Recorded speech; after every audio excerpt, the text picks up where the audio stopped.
அன்பே சிவம் மனமே குரு என்றுணர்த்திய குருவே போற்றி. எனக்குள் இறைவனை உணர வைத்த குருவே போற்றி.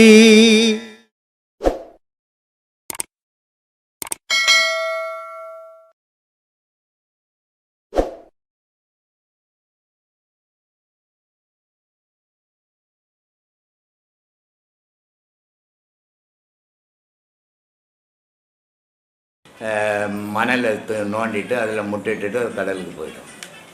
ஆனால் கடலில் போயிடுச்சுன்னா கூட அந்த கரையில் இட்ட முட்டை மேலேயே அதுக்கு ஞாபகம் வரும்.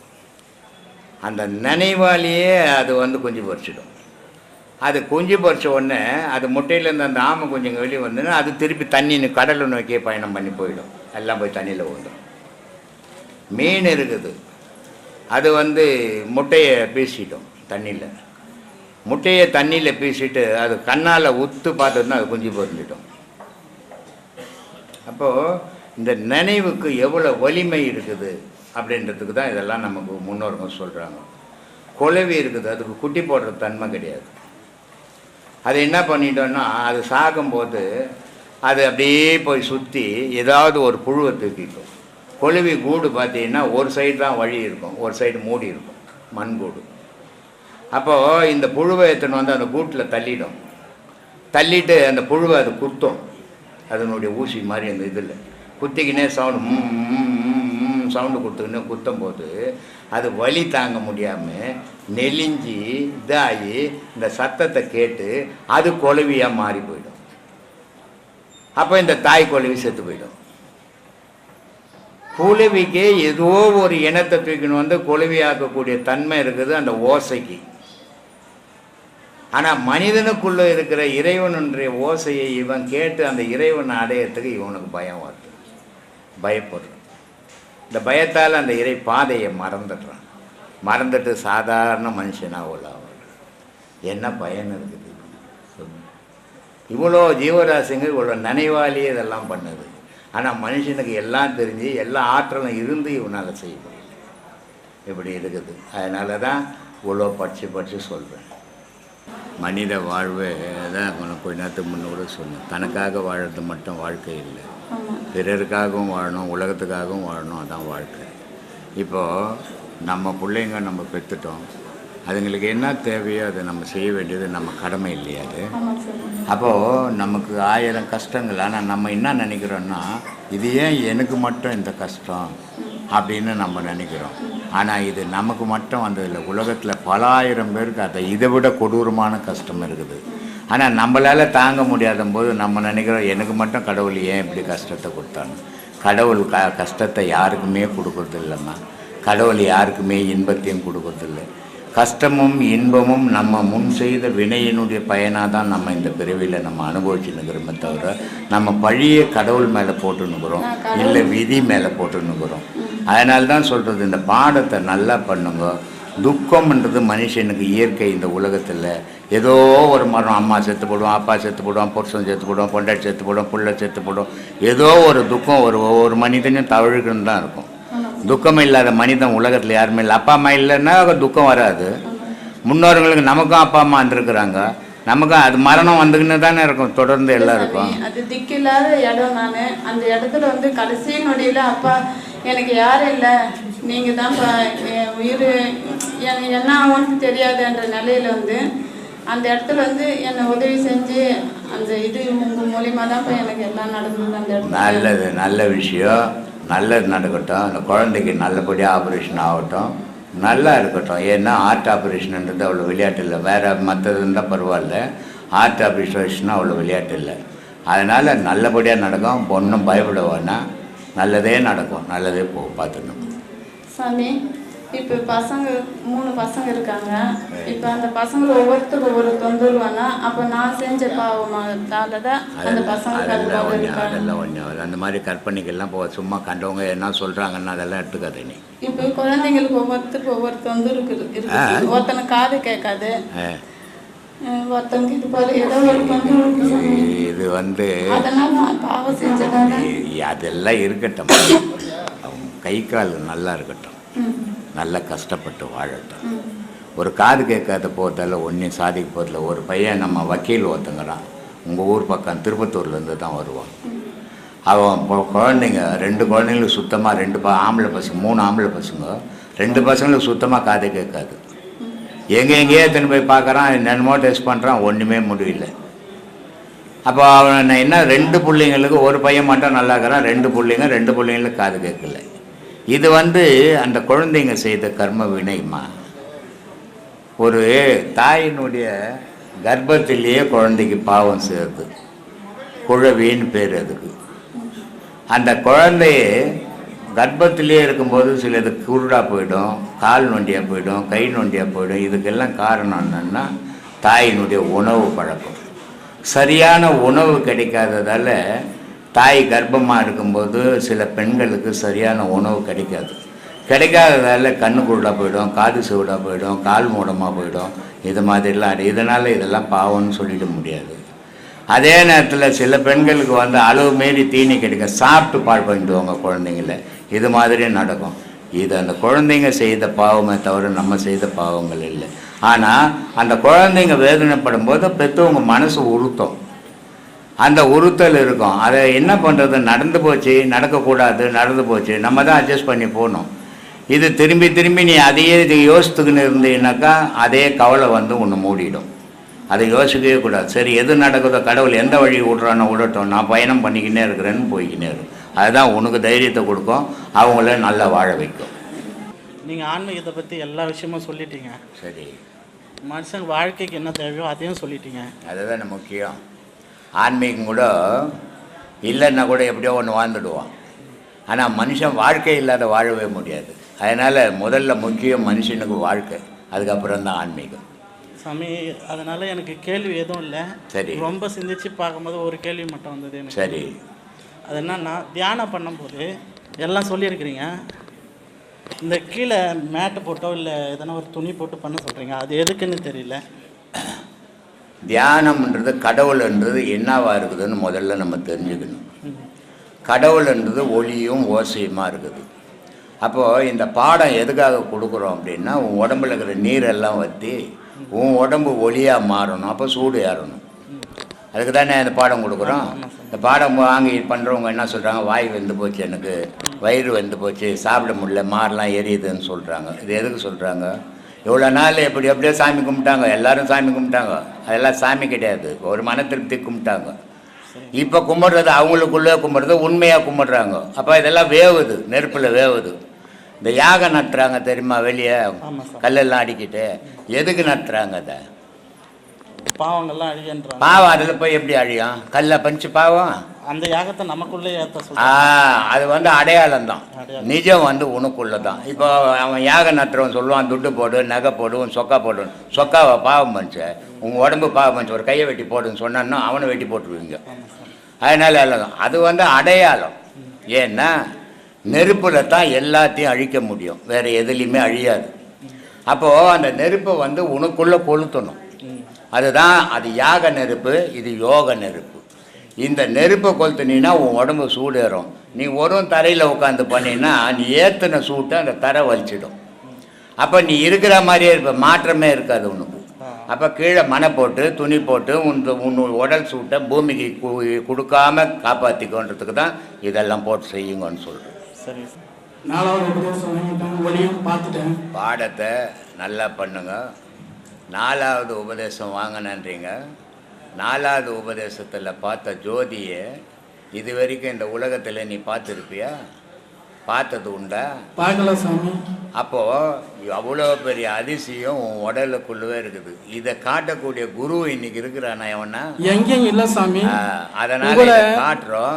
இதை இந்த நன்றி விசுவாசத்தோட கடவுளுக்காக வாழுங்க. கொஞ்ச நாள் குடும்பத்துக்காக வாழுங்க, கொஞ்ச நாள் உங்களுக்காக வாழுங்க, கொஞ்ச நாள் கடவுளுக்காக வாழுங்க. இதுதான் 3 விதமான வாழ்வு நமக்கு இறைவன் வகுத்துக்கிறான். இளமை பருவம், இடைப்பருவம், முதுமை பருவம்னுட்டு 3 பருவங்கள் இருக்குது. இளமை பருவம் நமக்காக வாழறது, இடைப்பருவம் நம்ம குடும்பத்துக்காக வாழறது, முதுமை பருவம் நமக்காக வாழறது. அது கடவுளுக்காக வாழணும். அதுக்கப்புறம் ஒரு டவுட் சாமி. என்னுடைய பையன் 23 வயசு, ஆக்சிடென்ட்ல செத்து போட்டானா? இறந்துட்டாங்க. போயும் போகிறேன் போ. என்னுடைய எத்தனை பேர் பையன் செத்து போய்க்கிறான்? என்னுடைய மனைவி கொரோனாவில் இறந்துட்டாங்க. நிறைய பேர், சின்ன பையன், நிறைய பேர் எல்லாம் சாவு வரதான் செய்யும். அதெல்லாம் இங்க சின்ன பதில் பையன், சொல்றதில்ல. சின்ன பையன் இருந்தா, சின்ன பையன் அதுக்கு என்ன பண்றது? கல்யாணம் ஆந்திரா பண்ணிட்டாங்க. புத்தூர்ல இருந்து ஒரு அம்மா வராங்க, பையன் கான்ஸ்டபிள் ஆக்சிடென்ட்ல இறந்து போயிட்டான். அதுக்கு என்ன பண்றது? இப்போ அவன் சின்ன பையனுக்கு கல்யாணம் பண்ணிட்டான். வீட்டில் நான் இருக்கிறதுனால இடைஞ்சலாகுது, தெத்தி விடுறாங்க ஒன்று. ஆமாம், அப்படி தான் பண்ணுவாங்க. அதனால தான் கல்யாணம் பண்ணால் நீ தூரம் போயிடணும், கூட இருக்கக்கூடாது. அந்த டவுட் தான் சாமி கேட்டேன், வேற எதுவும் அதை தான் நீ கல்யாணம் பண்ணிட்டியா, அவனை விட்டுட்டியா, நீ வாழ்ந்துக்கிட்டாப்பா நான் வாழ்ந்துக்கிறேன்ட்டு நீ தூரம் போயிடணும். அதனால தான் படித்து சொல்லிங்கிறேன். இளமையில் தெய்வீகத்தை ஒரு கையில் பிடி, குடும்பத்தை ஒரு கையில் பிடி. குடும்பம் ஒரு நாள் உன்னை கைவிடும், தெய்வத்தை 2 கையில் பிடிங்க. அப்போ தான் உங்களுக்கு மன ஆறுதல் இருக்கும்ன்ட்டு. எல்லாத்தையும் குடும்பம் என் புள்ள மாதிரி இல்லை, என் பொண்ணு மாதிரி இல்லை, என் பொண்டாட்டி மாதிரி இல்லைன்னு பிடிச்சிக்கிறது. அப்புறம் ஒதிக்கும் போது கட்சியில் பாக்கெட்டு காலியாக மனசில் பலமும் போச்சுன்னா தான் மிஞ்சம். அப்போ உதிரி விட்டுருவாங்க. உதிரி விட்டும்போது அப்போ என்ன தோணும்? ஐயோ எனக்கு யாருக்குறாங்க காப்பாற்றுன்ற எண்ணம் வரும். அதை இளமையிலேயே கடவுளை பிடிச்சிக்கலாம், எவனோ வேணாம் கடவுளுக்கு நான் போடான்ற தைரியம் வரும். அதுக்கு தான் படித்து சொல்லிங்கிறேன். போகும்போது நடக்கிறத விட்டுட்டு அவங்கள விட்டுட்டு நீ தனியாக இருந்துக்கு போ. அது சாமி நீங்கள் சொன்னது ஆசீர்வாதம் எனக்கு என்னைக்கு இருக்கணும் சாமி. ஆசீர்வாதம்? நான் ஆசீர்வாதம் பண்ண தனியாக போயிடுவான் அவன். உங்கள் ஆசீர்வாதம் பண்ண உன்னை ஒதுக்காது இருப்பானா? நீ 10த்துக்கு என்ன வேறு வந்து ஒதுக்கி போகிறான்? வெயிட்டு போன ஆசீர்வாதம் எனக்கு இருக்கணும் சாமி. கடவுளுடைய ஆசீர்வாதம் கிடைக்கணும்னு பண்ணுங்க. நான் சராசரி மனுஷன்பா, நான் ஒன்றும் அதிசயம் கிடையாது. நான் ஒன்றும் ஆகாயத்திலிருந்து குதிக்கல.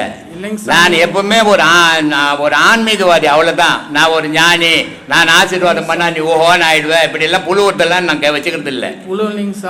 நான் குருன்ற முறையில் உனக்கு ஆசீர்வாதம் பண்றேன், நல்லா இருப்போம்.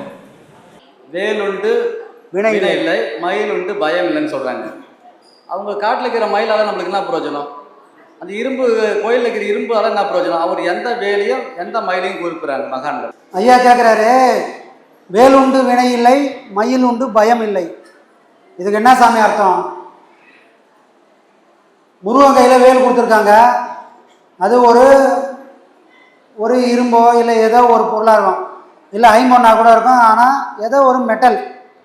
அதே மாதிரி மயில் ஒரு சிலையாக வச்சுருப்பாங்க, அது ஏதோ ஒரு பொருள். இந்த பொருளும் இந்த இதெல்லாம் நம்மளை எப்படி காப்பாற்றும்? இதுக்கு என்ன தான் அர்த்தம்? அதான சாமி, என்ன தான் அர்த்தம்? ஏன் வச்சுருக்காங்க அப்படி சொன்னால், வேலுன்றது அறிவோட அடையாளம். அறிவுன்றது எப்படிப்பா இருக்கணும்? அறிவுன்றது வேல் மாதிரியே நீளமாக இருக்கணும். எதையும் இந்த கண்ணோட்டத்தில் பார்க்கக்கூடாது. கவலை கூட இங்கே வச்சு பார்த்தோன்னா இந்த உலகத்தையே மறைச்சிடும். கொஞ்சம் தூரமாக வச்சு பார்த்தோம்னா கவலை சின்னதாக தெரிகிற மாதிரி அறிவுன்றது இந்த அளவு இருக்கக்கூடாது. அந்த வேலோட தண்டுகிற மாதிரி பெருசாக இருக்கணும். அது மட்டும் போதுமாப்பான்னா அதில் போதாதுப்பா, அதில் தெளிவு வேணும். அப்போ எப்படி இருக்கணும் தெளிவுனா? அகண்டு கூறாக இருக்கணும். அப்போ ஆழம் அகலம் எல்லாம் நம்ம அறிவுக்கு வேணும். அந்த அறிவு யார் கையில் இருக்குதுன்னா முருகன் கையில் இருக்குது. அவன் அழகாகவும் இருக்கிறான், அறிவாகவும் இருக்கிறான். அப்போ முருகன் கையில் இருக்கக்கூடிய வேல் எதை குறிக்குதுன்னா, என் கையில் இருக்கிற இந்த வேல் மாதிரி தான் உனக்குள்ளே இருக்கிற அறிவும் இருக்கணும். அந்த அறிவு அப்படி என் வேல் மாதிரி இருந்தால் என்னப்பா ஆகும் அப்படின்னு சொன்னால், நான் எப்படி சூரபத்மனை அழிச்சனோ, நான் எப்படி அந்த சூரனோட 3 தம்பிங்களை அழிச்சனோ, அதே மாதிரி உனக்குள்ளவும் சூரபத்மன் இருக்கிறான். யார் யாருக்கு சூரபத்மன்? யார்? அந்த மனம்தான் சூரபத்மன்.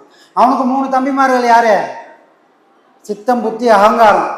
இந்த 3 பேரும் நான் இங்கே அழிச்சா மாதிரி உனக்குள்ள அறிவு இந்த வேல் மாதிரி வந்தால் உனக்குள்ள இருக்கிற இந்த அறக்கறலாம் நீ அழிச்சிடுவ. அதுக்கு என் கையில் இருக்கிற வேல் மாதிரி உனக்கும் ஆகணும். அப்போ அது அழிச்சா என்னப்பா ஆகும் அப்படின்னா, இது மயிலாகவும் சேவலாகவும் மாறும். மயிலுன்றது காட்சி வடிவம், அது சக்தியோட வடிவம். அது இந்த மூச்சோட வடிவம், அது நீல கலரில் இருக்குது. இந்த சேவல்ன்றது நாதத்தோட வடிவம். அப்போ நாதமும் ஜோதியும் உனக்குள்ள உருவானால் உன் அறிவுன்றது இந்த வேல் மாதிரி துளங்கி நிற்கும். இப்படி வேல் மாதிரி துளங்கி நிற்கினா உனக்குள்ள இருக்கிற அறியாமை என்ற அரக்கர் எல்லாத்தையும் உன்னால் அழிக்க முடியும். அதுக்கு சாட்சியாக இருக்கிறது யாரு? முருகன். அதுக்கு சாட்சியாக இருக்கிறது எது? அவர் கையில் இருக்கிற இந்த வேலும் இந்த மயிலும் சாமி. சரிங்களா? வெறும் அரக்கனை அழிக்கிறதோடு போல ஏன் ஆட்கொள்ளணும்? மனசை அழிச்சா சித்த பிரம்ம பிடிச்சிடும். ஒரு பைத்தியக்காரனுக்கு மனசு இல்லை, மனசு இல்லாமல் எப்படி போகும் அப்படின்னா மனம் வந்து அழிஞ்ச நிலையில் போயிடுச்சு.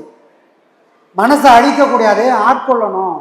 அதை பக்குவப்படுத்தி நீ சொல்கிறத கேட்குற மாதிரி ஒரு விவசாயி தரிசு நிலத்தெல்லாம் உழுது எல்லாத்தையும் போட்டால் முளைக்கக்கூடிய பக்குவத்துக்கு எப்படி கொண்டு வரானோ அந்த மாதிரி உன் மனசை எதையும் போட விளையக்கூடிய ஒரு பொருளாக நீ மாற்றணும். மாற்றினா இதெல்லாம் நடக்கும். அப்போ இந்த 3 பொருளும் உனக்குள்ளே அழியணுன்றது தான் சாமி கான்செப்ட். அதை தான் அங்கே சூரசம்காரமாக அவர் திருச்செந்தூரில் நடத்தி காட்டினார். இதை பண்ண முடியாமல் இங்கே டெய்லி நமக்குள்ளே சூரசம்காரம் நடக்குது. ஆனால் முருகன் மாதிரி நம்மளால் சூரனை அழிக்க முடியல. தினம் தினம் சூரன் தான் நம்மளை அழிச்சுனுக்கிறான். அவனுக்கு நமக்கும் ஒரே போராட்டம் தான். இது எப்போ முடியும்னு தெரியல. எப்போ முடியும்னா இந்த அறிவு துளங்கும் போது மட்டும்தான் நம்மளால் இந்த சூரர்களை அழிக்க முடியும் சக்தியே நமக்கு கிடைக்கும். முருகனை சிவன் படைச்சான். ஏன் அதே சிவன் ஆயுதத்தையும் கொடுக்கலாமே? ஏன் அந்த சக்தி கிட்டேருந்து வாங்கி கொடுக்குறான்? கேள்வி வரலாம்ல.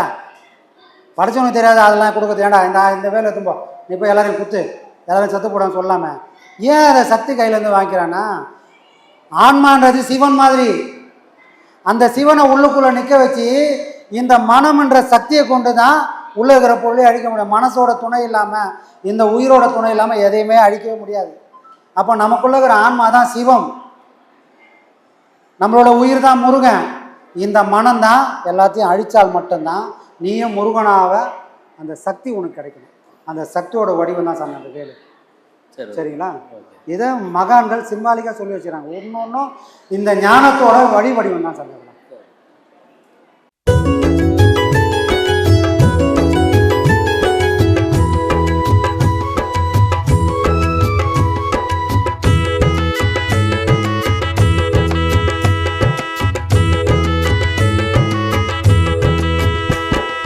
நல்ல காலம் பொறந்துடுச்சு நமக்கு, நல்ல காலம் பொறந்துடுச்சு நமக்கு.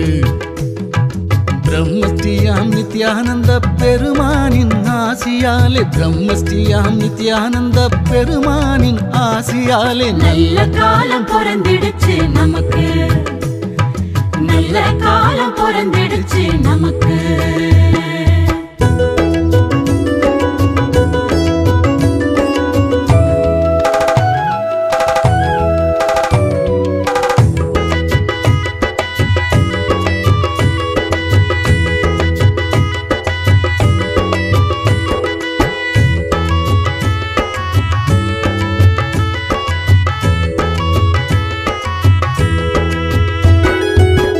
தேடி வந்தோம் உள்ளத்திலே திருப்பம் வந்தது, கூடி வந்தோம் குடும்பத்திலே குறைகள் தீர்ந்தது.